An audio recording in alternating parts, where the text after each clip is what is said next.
Meus irmãos e minhas irmãs, paz e bem. Na antífona de entrada de hoje, vós me livrais, Senhor, dos meus inimigos. Vós me fazeis suplantar o agressor e do homem violento me salvais. Já lhes dizia que é o tema comum desses dias, que nos fala da misericórdia de Deus, da proteção que Ele nos oferece. E vamos ter mais um episódio dessa proteção de Deus na história dos três jovens, Sidraque, Misaque e Abidênago. Que este é o nome que eles são chamados em Israel e que depois também tem o nome da Babilônia. Então nós estamos aqui no período da dominação grega, estamos próximos já do nascimento do Salvador. Mas este autor, Daniel, ele se refere aos gregos chamando-os de Babilônia, para que eles mesmos não pudessem entender. Esse mesmo artifício nós encontramos no Apocalipse. E nós temos então aqui um rei que tinha apreço por esses três jovens, Nabucodonosor. E ao rei então chega a denúncia de que esses três jovens, eles não adoravam a estátua que o rei mandou fazer de si mesmo. Ele chama os três jovens e vai dizer: é verdade que não prestais culto a meus deuses e não adorais a estátua de ouro que eu mandei erguer? Então ele vai dizer: e agora, quando ouvides tocar trombeta, flauta, cítara, harpa, saltério e gaitas e toda espécie de instrumento, estáis prontos a prostrar-vos e adorar a estátua que mandei fazer? Mas se não fizerdes adoração, no mesmo instante sereis atirados na fornalha de fogo ardente. E eles vão responder com toda a força que eles não vão adorar. Que o Deus que o livraria do fogo vai poder também livrá-los da mão do rei. Mas se ele não quiser libertar-nos, fica sabendo, ó rei, que nós não prestaremos culto a teus deuses e tampouco adoraremos a estátua de ouro que mandastes fazer. Ou seja, eles confiam que Deus pode libertá-los, mas se não libertar, nem assim nós vamos adorar a estátua. Então o rei se enche de cólera, manda colocar fogo 7 vezes mais do que o comum na fornalha. E então os três jovens são colocados lá. Começam a caminhar de um lado para o outro, entoando hinos e bendizendo a Deus. E então o anjo do Senhor também vem, a quarta pessoa caminhando ali. E o rei então pergunta: mas como é possível? Não eram 3 jovens que nós colocamos? Como é que agora vejo 4?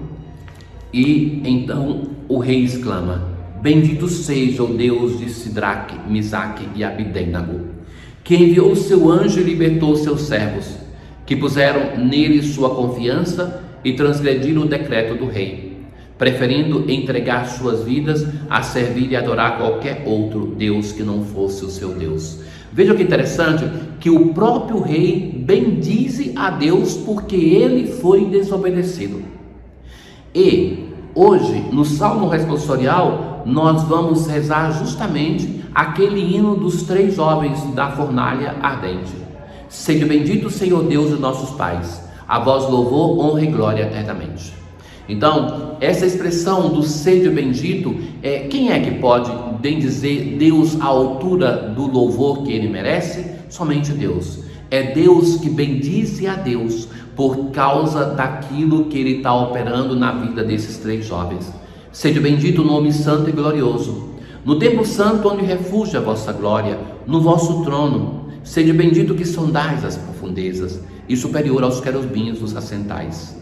Seja bendito no celeste firmamento, obras todas do Senhor glorificai-o, a ele louvor, honra e glória eternamente. Hoje nós, na aclamação evangelho, assim rezamos: felizes os que observam a palavra do Senhor de reto coração e que produzem muitos frutos até o fim perseverantes. Hoje, meus caros, no evangelho nós continuamos a ouvir Jesus que está falando para os judeus. Agora ele fala para aqueles judeus que manifestaram já no final do evangelho de ontem, já se acenava isso, aqueles que acreditavam. Então Jesus vai dizer assim: se permanecerdes na minha palavra, sereis verdadeiramente meus discípulos e conhecereis a verdade, e a verdade vos libertará. Como entender essa palavra, essa frase, conhecereis a verdade, que é tão instrumentalizada no mundo de hoje? A verdade que Jesus está falando aqui não é uma verdade moral, nem uma verdade de conhecimento, lógica, mas é Ele mesmo, o Senhor Jesus, que é a verdade. Veja que Jesus vai dizer assim: se permanecerdes na minha palavra. Jesus, mesmo fazendo milagres, no quarto evangelho são poucos os milagres narrados, mas ele vai falar que é pela força da sua palavra que vem a conversão. Não nos iludamos, meus caros. Na nossa busca desenfreada de ver milagres, Jesus vai dizer que isso denota a nossa falta de fé. Então é a palavra de Deus que é viva e eficaz, que tem a força de nos transformar. Então Jesus vai dizer assim: sereis verdadeiramente meus discípulos, se nós crermos na sua palavra, e conhecereis a verdade. Quem é a verdade? É o próprio Jesus. Eu sou o caminho, a verdade e a vida. Ele vai nos dizer no mesmo evangelho. É Ele a verdade, e a verdade que tem a força de libertar. Mas vejam, os judeus que escutavam Jesus, eles se acreditavam descendentes de de Abraão, por uma questão genealógica. Nós somos descendentes, de geração em geração, nós somos aqueles que somos os filhos. Vão dizer assim: somos descendentes de Abraão e nunca fomos escravos de ninguém. Jesus vai dizer: não, quem comete o pecado é escravo do pecado. Essa é a verdadeira escravidão. A escravidão que eles diziam que nunca tiveram, e eles vão dizer: não, quem comete o pecado se deixa escravizar por ele. Se pois o Filho vos libertar, sereis verdadeiramente livres. O Senhor nos liberta da escravidão do pecado, da escravidão da morte. É Ele que tem a força de nos libertar. Eles responderam: o nosso pai é Abraão. Disse-lhe Jesus: se sois filhos de Abraão, praticai as obras de Abraão. Ou seja, que não é somente uma questão genealógica. Veja que para os judeus sempre a questão consanguínea é importante. O Evangelho vem desmontar isso. Não nos basta ser do sangue de Abraão. Nós precisamos fazer as obras de Abraão, acreditar como Abraão. É isso que nos torna filhos de Abraão. Aquilo que nos torna herdeiros de Abraão não é o seu sangue, mas a sua dimensão de fé. Mas agora vós procurais matar-me, a mim, que vos falei a verdade que ouvi do Pai. Isso Abraão não fez.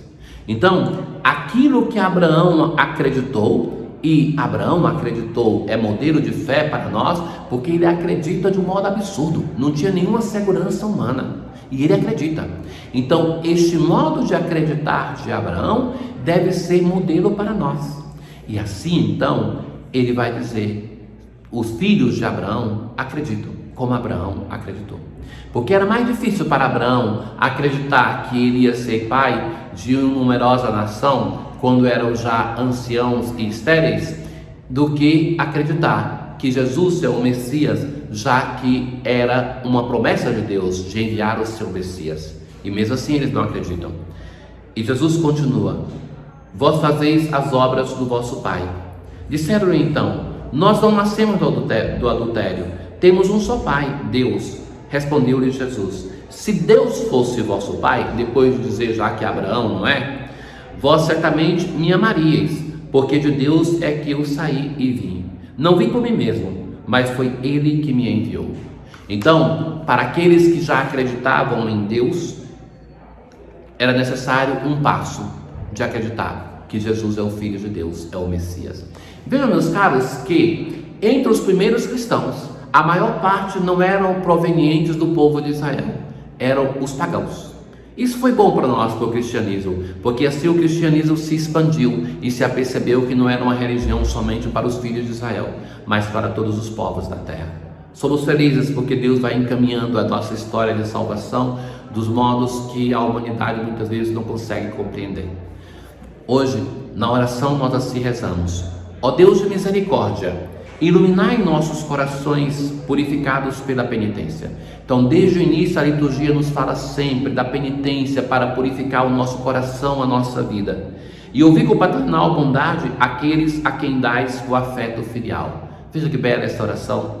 Ouvi com paternal bondade aqueles a quem dais o afeto de pai, o afeto filial. Tenham todos um bom dia. O Senhor esteja convosco, Ele está no meio de nós. Abençoe-vos o Deus Todo-Poderoso, o Pai, o Filho e o Espírito Santo. Paz.